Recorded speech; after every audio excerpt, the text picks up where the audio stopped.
નમસ્કાર દર્શક મિત્રો, અત્યારે અમે અસારવા વિસ્તારની અંદર આવેલા નીલકંઠ મહાદેવમાં છીએ। આજે શિવરાત્રિનું મહોત્સવ છે જે આખા ભારત દેશમાં ખૂબ જ હર્ષોલ્લાસ સાથે મનાવવામાં આવી રહ્યો છે। શિવરાત્રિ એટલે ભગવાન શંકર અને પાર્વતી માતાનો લગ્નનો દિવસ।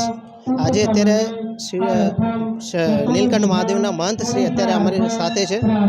गुरुजी प्रणाम, आपका जरा परिचय बताएंगे?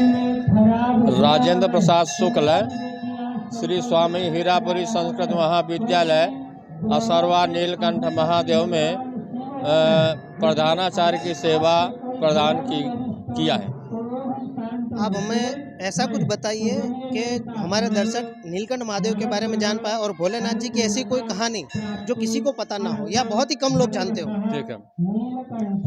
नीलकंठ महादेव तीर्थ क्षेत्र में इसकी गणना होती है क्योंकि यह बहुत प्रसिद्ध मंदिर है। यहाँ पर नीलकंठ भगवान स्वयं ही प्रकट हुए हैं, इसलिए इनको स्वयंभू कहा जाता है। नीलकंठ भगवान अनादिकाल से इनकी पूजा हो रही है। नीलकंठ नाम क्यों पड़ा है? तो देवता और राक्षस मिलकर के समुद्र का मंथन किए थे। उस मंथन में 14 रत्न निकले थे। उन 14 रत्नों में से एक रत्न जहर निकला, विष निकला। तो सभी रत्न को तो देवता लोग ले लिए, लेकिन विष को लेने के लिए कोई देवता तैयार नहीं हुआ। फिर जन कल्याण की भावना से, संसार की भावना कल्याण के लिए, देवताओं का हित हो, उस भाव को याद रख करके भगवान शंकर विष को पी लिए। तो जब विष पी लिए तो भगवान शंकर विष को गले में रखे, इसलिए भगवान शंकर का नाम एक नीलकंठ हो गया है। तो यही नीलकंठ मंदिर है जहाँ पर अनेक तपस्वी यहाँ पर आते हैं और तपस्या करके ये अपना जीवन सफल बनाते हैं। इस नीलकंठ में श्री स्वामी हीरापुरी संस्कृत महाविद्यालय चलता है। यहाँ पर व्याकरण, साहित्य, न्याय, ज्योतिष, वेद, वेदांत सभी विषयों का अध्ययन कराया जाता है। और यहाँ के छात्र देशों में, विदेशों में सब लोग सब जगह पहुँच करके और धर्म का प्रचार करते हैं।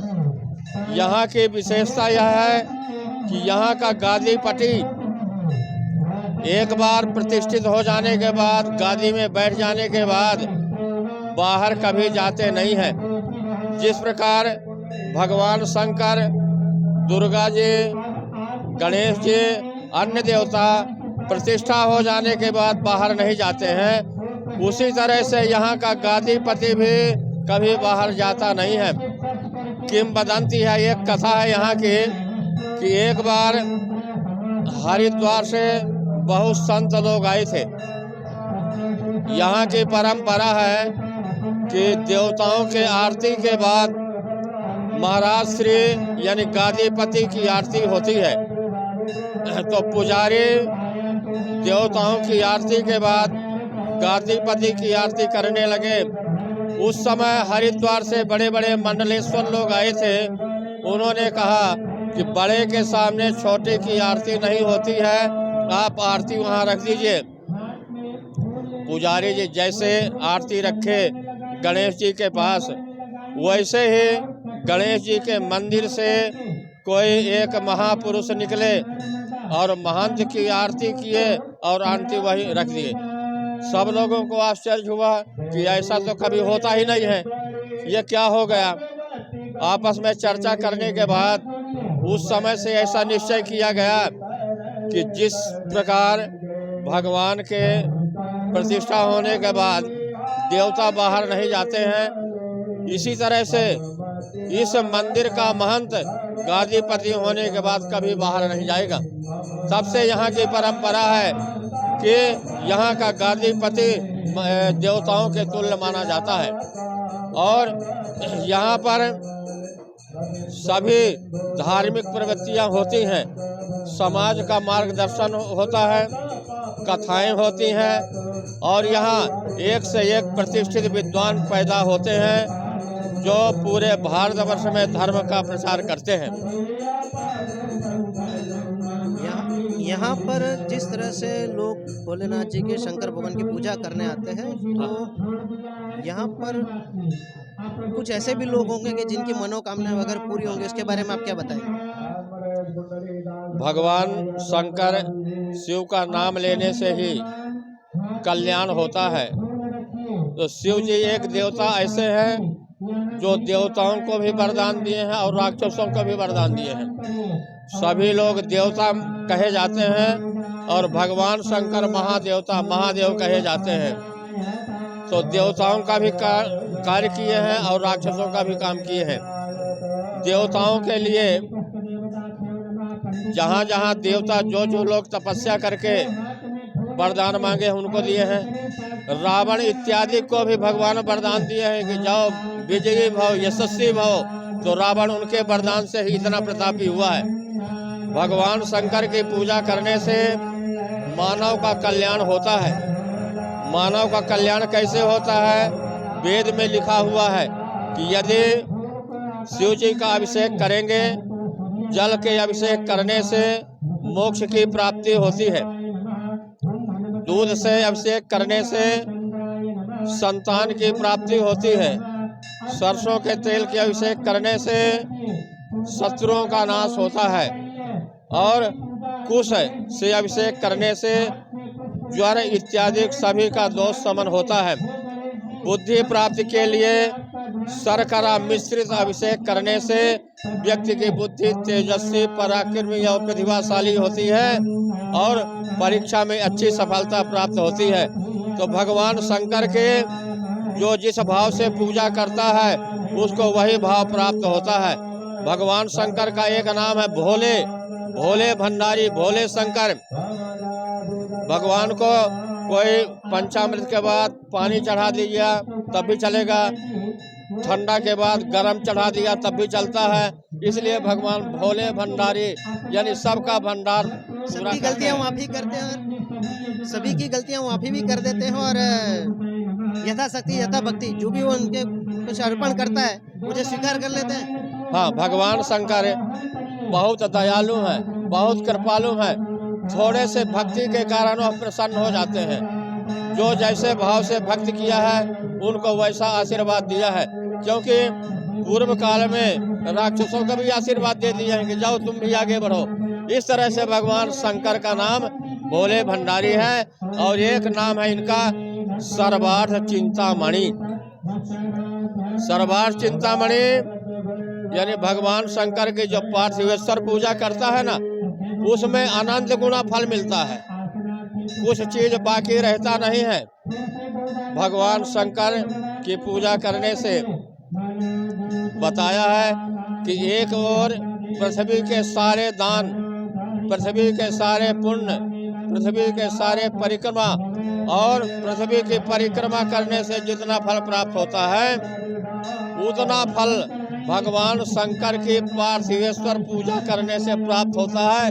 इसलिए भगवान शंकर का नाम है सर्वार्थ चिंतामणि। जो भी चिंता करेंगे वह सब कुछ प्राप्त हो जाएगा। इसलिए भगवान शंकर सबसे बड़े देवता हैं। भगवान शंकर का नाम है अनादि देव।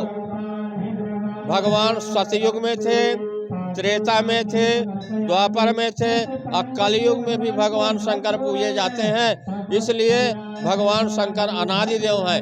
इनकी पूजा करने से कुछ पाना बाकी रहता नहीं है। संसार के जितने सुख हैं, गृहस्थ के सभी सुख की प्राप्ति होती है। जिस क्षेत्र में जो व्यक्ति काम करता है उसमें सफलता मिलती है और उसका जीवन सुखमय होकर के अंतिम में वह शिव सायुज्य प्राप्त कर लेता है। यह भगवान शंकर के पूजा का फल है। तो आपे जे प्रमाणे जाण्યું કે ભોળેનાથના જે રીતે લોકો અત્યારે એમની પૂજા કરે છે ભગવાન શિવશંકરની અને એમની જે તે મનોકામના પૂર્ણ પણ થાય છે અને નીલકંઠ મહાદેવની કેટલીક એવી વાર્તાઓ હતી કે જે લોકોને ખબર નથી અને કદાચ એવું બની શકે કે કદાચ તમે સાંભળી પણ હોય અને કદાચ ના પણ સાંભળી હોય.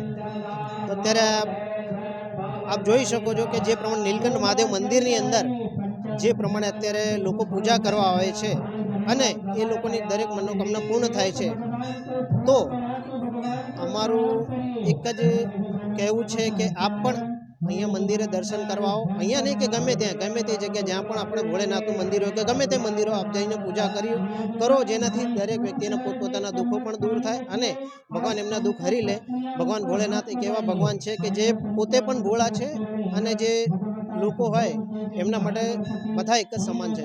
એ ગમે તે ધર્મનો હોય કે ગમે તે વ્યક્તિ હોય, એ ગમે તેવું કાર્ય કરતો હોય પણ એ સૌને સરખા રાખે છે અને દરેકની મનોકામના પૂર્ણ કરે છે. જે રીતે રાવણ પણ એક રાક્ષસ હતા, પણ એમણે જે જન્મ લીધું હતું એ બ્રાહ્મણ કુળમાં જન્મ લીધું હતું, પણ એ છતાં એ રાક્ષસ બન્યા પણ એમને વરદાન આપ્યો. આપે જે પ્રમાણે સાંભળ્યું કે મહારાજ સાહેબે જે વાત કરી, ત્યારે આપણી સાથે એક બીજા પણ વ્યક્તિ જોડાયા છે જે અહીંયા ઘણા દિવસથી અહીંયા આવે છે અને અહીંયા અખાડાની અંદર પણ એ પાછળ અહીંયા નીલકંઠ મહાદેવ મંદિરનો અખાડો છે, ત્યાં પણ એ વ્યક્તિ આવે છે. જ્યારે એમની સાથે વાત કરી, આપનો જરા પરિચય જણાવશો? મારું નામ ચંદુ ચૌહાણ, કલાપીનગર. આજે 8 માર્ચ 2024 મહાશિવરાત્રિના પર્વ પર અસારવા નીલકંઠ મહાદેવ તરફથી ખૂબ આયોજન કરેલ છે. કાફી ભક્તો અહીંયા આવ્યા છે અને બીજું બહુ ખુશીનો માહોલ છે.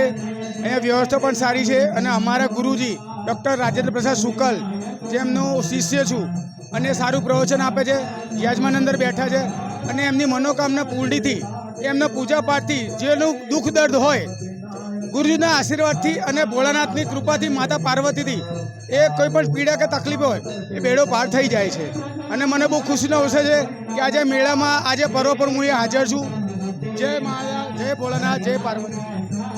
સાહેબ, આપનું પરિચય જણાવશો? મારું નામ પ્રવીણ ભટ્ટ છે અને મણિનગર અમદાવાદમાં રહું છું. અહીંયા આપ કેટલા વર્ષોથી અહીંયા દર્શન કરવા માટે આવો છો? હું પહેલી વખત આજે અહીંયા આવ્યો છું. આપને કેવું લાગ્યું અહીંયા? અહીંયા બહુ એકદમ પવિત્ર વાતાવરણ છે અને બહુ જ અદ્ભુત એમાં લાગણી થઈ રહી છે. આપ આજે શિવરાત્રિના પર્વ નિમિત્તે ભગવાન ભોળાનાથની પૂજા કરવા આવ્યા છો કે બીજા પણ કારણથી તમે આવ્યા છો? નહીં, ભગવાન ભોળાનાથની પૂજા કરવા જ આવ્યો છે. તો આપ એના પહેલાં જ્યારે બીજા કોઈ મંદિરમાં આપ જતા હતા અને અહીંયા આપને કઈ રીતે ખબર પડી કે અહીંયા પણ ભોળેનાથનું મંદિર? વધારે દિવ્ય અને વધારે પવિત્ર અને વધારે એકદમ વિશાળ મંદિર છે. આનો આખો જે કેમ્પસ છે બહુ જ સરસ છે. કેમેરામેન